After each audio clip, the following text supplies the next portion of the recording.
夜台風20号が近づいてきました。川は増水しています。さて、犬はどうでしょうか。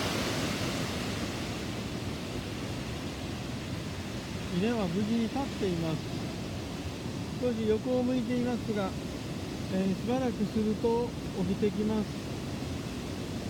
台風に耐えて、大変だったと思いますが、ベタっとこけずに、横を向いた状態で耐えています。